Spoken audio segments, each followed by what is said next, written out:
Hey everyone, welcome to my YouTube channel. Today I am going to share some information that will help you to understand how to reset your life when you are feeling stuck.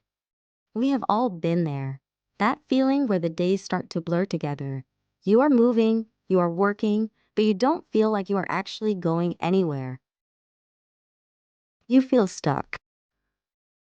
If you are watching this, maybe you are tired of your own routine.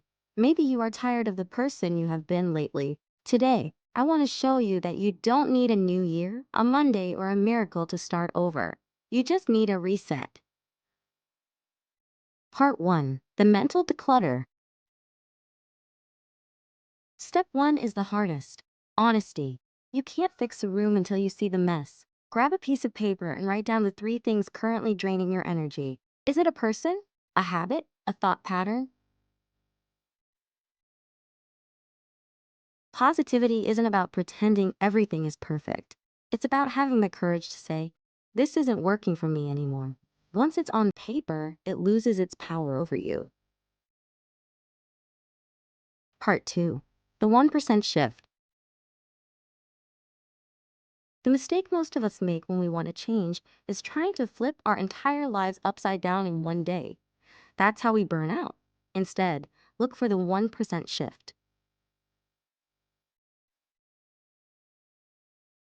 If you want to be more positive, start with one gratitude before you check your phone in the morning. If you want to be healthier, drink one extra glass of water. Small wins build the momentum that big dreams live on.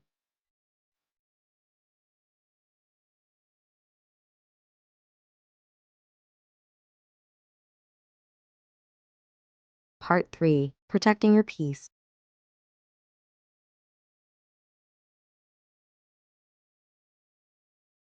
A fresh start requires a new environment. I don't mean moving to a new city. I mean your digital environment. Who are you following? What are you listening to? If your feed makes you feel less than, it's time to hit unfollow. Your mind is a garden. Don't let weeds grow there.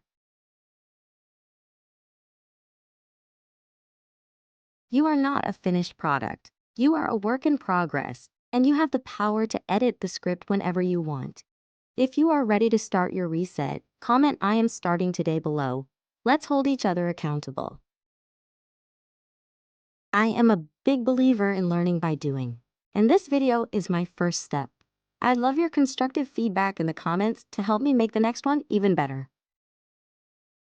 Stay positive, stay hopeful, and I will see you in the next one.